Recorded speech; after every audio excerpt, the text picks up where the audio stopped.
And here is one more thing I want you to think about, because I think it's the most astonishing fact in all of science. The universe is about 14 billion years old, give or take. For most of that time, there was no one around to look at it. No eyes, no brains, no thoughts. Just hydrogen and helium, collapsing into stars, exploding, making heavier atoms, collapsing again. For billions and billions of years, the universe was just matter. The Big Bang marks time zero, the beginning of the universe as we know it, but rather a transition between cosmic aeons. If true, then traces of the previous universe could appear in our own universe. Penrose even suggested that ring-like imprints in the cosmic microwave background could be evidence of gravitational waves from the collapse of an earlier universe.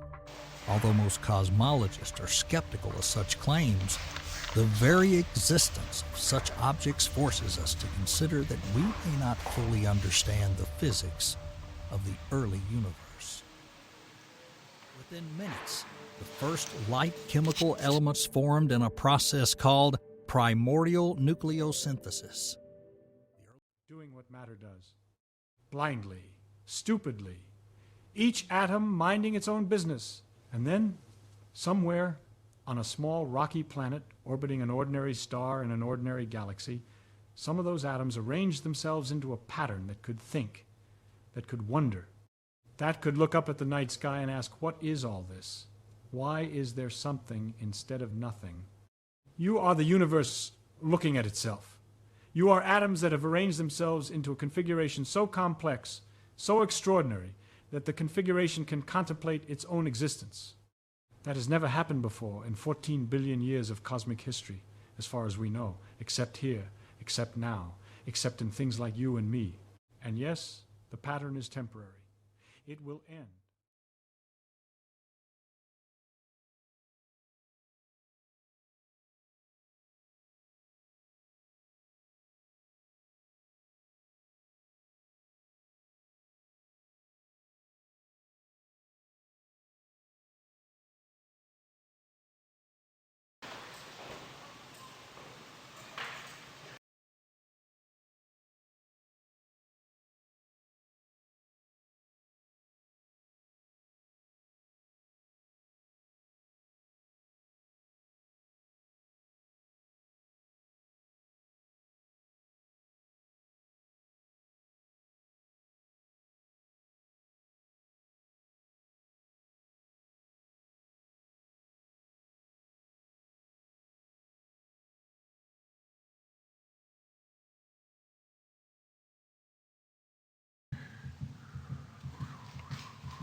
now that carbon atom is sitting in a cell in your left hand.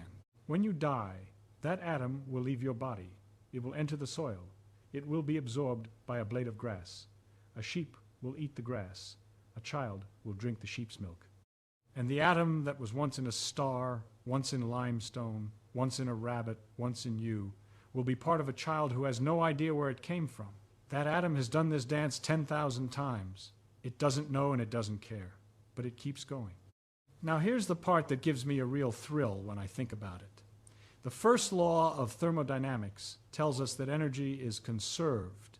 It cannot be created or destroyed.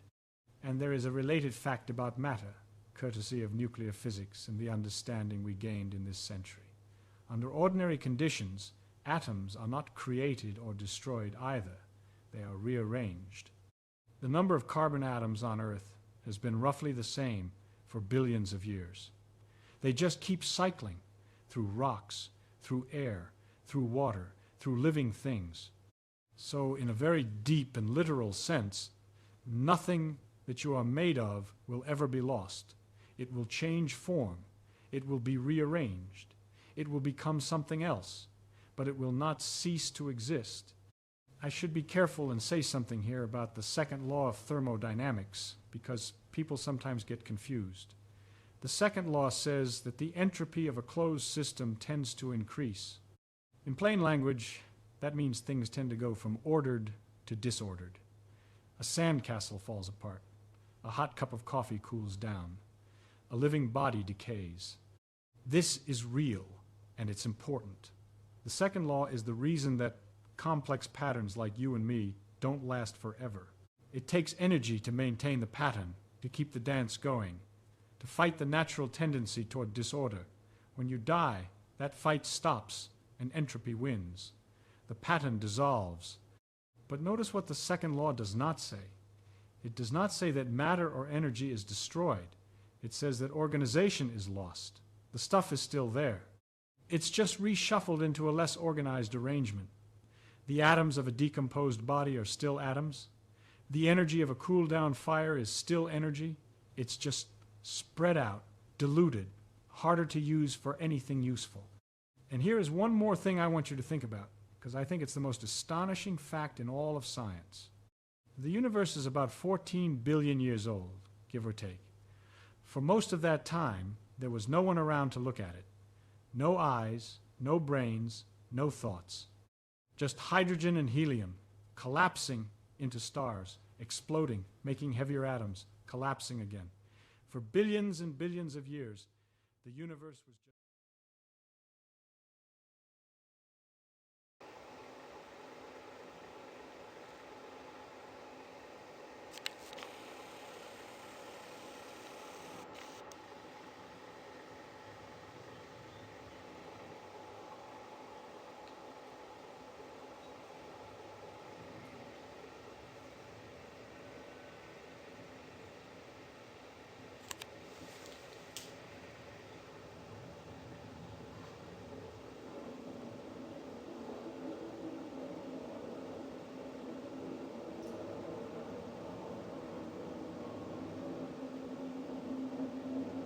Hej mamma!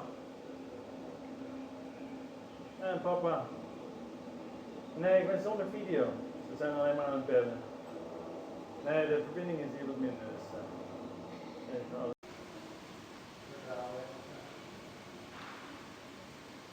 You are atoms that have arranged themselves into a configuration so complex, so extraordinary, that the configuration can contemplate its own existence. That has never happened before in 14 billion years of cosmic history, as far as we know, except here, except now, except in things like you and me. And yes, the pattern is temporary. It will end. The dance will stop. But the fact that it happened at all, that atoms could arrange themselves into something that feels joy and wonder and grief and love, that is not diminished by the fact that it's temporary. If anything, it's made more remarkable. I have no patience for the idea that knowing the science takes the beauty out of a flower, or the mystery out of life, or the meaning out of death. It does the opposite. When you understand that every atom in your body was cooked in a star, that your consciousness is a pattern held together by electrochemical signals in a lump of matter that was once scattered across a galaxy, and that every bit of you will go back to the earth and the sky and the ocean to become part of other things, other patterns, other dances. How can that be anything but magnificent? We are not separate from the universe. We are the universe, temporarily organized, briefly aware. And when the organization ends, the components return to the pool from which the next pattern will be drawn. So, is death the end? From the point of view of the pattern, yes, the dance stops. From the point of view of the atoms, the energy, the fundamental stuff of reality, no. It's not even a pause. It's just a change of partner. I don't know what happens to consciousness when the brain stops. Nobody does. Physics doesn't have a complete theory of consciousness, and anyone who tells you otherwise is selling you something.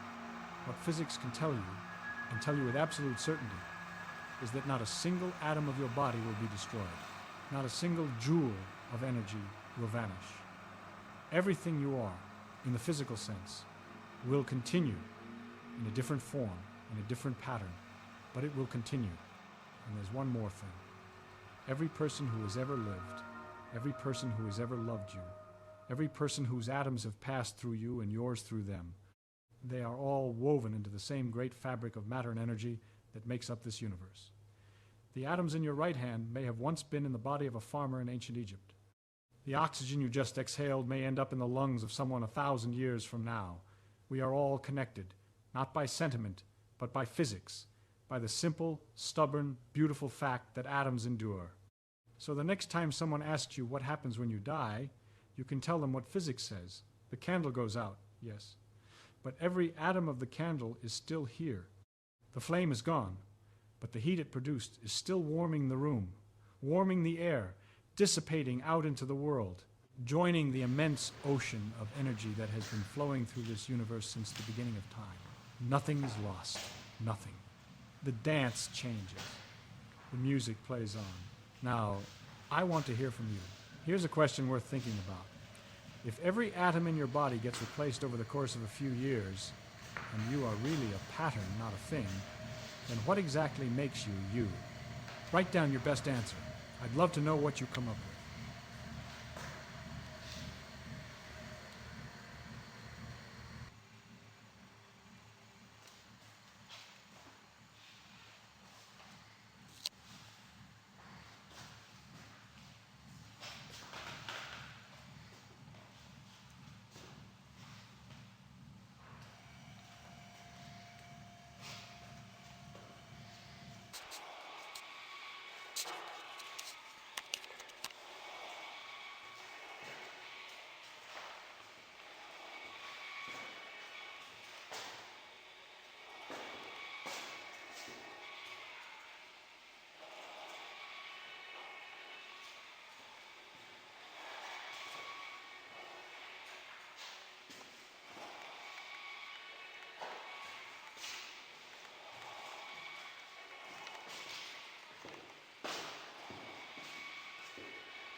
deduce the state of existence that gave rise to our universe. Perhaps one day a new, unified theory of quantum gravity will allow us to deduce the state of existence that gave rise to our universe.